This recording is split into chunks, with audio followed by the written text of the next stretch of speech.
Hello friends, എല്ലാവർക്കും easy ഹെൽത്തിലേക്ക് സ്വാഗതം. 2019 ചക്രവർത്തി യോഗമുള്ള നക്ഷത്രങ്ങൾ ഏതൊക്കെ എന്നതാണ് ഈ വീഡിയോയിൽ ഉൾപ്പെടുത്തിയിരിക്കുന്നത്. 4 നക്ഷത്രങ്ങൾക്കാണ് ഈ വർഷത്തിൽ ചക്രവർത്തി യോഗം ഉള്ളത്. കാർത്തിക, പൂയം, പൂരുട്ടാതി, രേവതി എന്നിവയാണ് ഈ 4 നക്ഷത്രങ്ങൾ. നാളിനെ അടിസ്ഥാനമാക്കിയാണ് ഇവിടെ ഇത് പറയുന്നത്.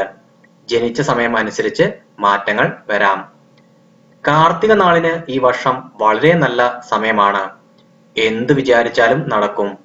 വീട്, സ്ഥലം, ജോലി, വിദേശവാസം എന്നിവ നടക്കാൻ പറ്റിയ ഏറ്റവും നല്ല സമയമാണ്. വിവാഹം കഴിക്കാത്തവർ ആണെങ്കിൽ കഴിക്കാൻ പറ്റിയ നല്ല സമയമാണ് ഇത്. ഭാഗ്യപരീക്ഷണങ്ങൾ നടത്താൻ താല്പര്യമുണ്ടെങ്കിൽ ജൂൺ മാസത്തിൽ പരീക്ഷിക്കുകയാണെങ്കിൽ വിജയം ഉറപ്പാണ്. പൂയം നക്ഷത്രക്കാർക്ക് ഏറ്റവും നല്ല സമയമാണ്. നഷ്ടത്തിൽ ഉണ്ടായിരുന്ന സംരംഭങ്ങൾ വിജയത്തിലേക്ക് ഈ സമയത്ത് എത്തിച്ചേരും. വീട് പണിയാൻ ആഗ്രഹിക്കുന്നുണ്ടെങ്കിൽ ഓഗസ്റ്റ് മാസത്തിൽ ആരംഭിക്കുന്നതാണ് നല്ലത്. അച്ഛന്റെയും അമ്മയുടെയും ആരോഗ്യകാര്യത്തിൽ ഇത്തിരി ശ്രദ്ധ പുലർത്തേണ്ടത് ഈ സമയത്ത് അത്യാവശ്യമാണ്. പൂരുട്ടാതി നക്ഷത്രക്കാർക്ക് ജോലിമാറ്റം സംഭവിക്കുന്ന സമയമാണ്. ജോലിക്കയറ്റം അല്ലെങ്കിൽ നല്ല ജോലിയായിരിക്കും ലഭിക്കുക.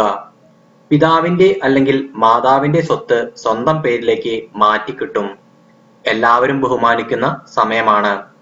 പറ്റുമെങ്കിൽ ഗുരുവായൂർ അമ്പലത്തിൽ പോയി കണ്ണന് ഒരു പാലഭിഷേകം നടത്തുക. രേവതി നക്ഷത്രക്കാർക്ക് ഏറ്റവും നല്ല സമയമാണ് ഇത്. വിദേശ ജോലിക്ക് ശ്രമിക്കുന്നവർക്ക് ജൂലൈ മാസത്തോടെ അത് ലഭിക്കും. പരീക്ഷകൾ എഴുതുന്നവർക്ക് വിജയം ഉറപ്പാണ്. ബന്ധുമിത്രാദികളുമായുള്ള പിണക്കമെല്ലാം മാറിക്കിട്ടും. എടുത്തു ചാടാതെ കാര്യങ്ങൾ തീരുമാനിക്കണം എന്നത് മാത്രമാണ് ശ്രദ്ധിക്കേണ്ടതായ കാര്യം. ഇന്നത്തെ വീഡിയോ നിങ്ങൾക്ക് എല്ലാവർക്കും ഇഷ്ടമായി എന്ന് ഞാൻ കരുതുന്നു. വീഡിയോ ഇഷ്ടപ്പെട്ടാൽ ലൈക്ക് ചെയ്യാനും ഷെയർ ചെയ്യാനും എൻ്റെ യൂട്യൂബ് ചാനൽ സബ്സ്ക്രൈബ് ചെയ്യാനും മറക്കരുത്.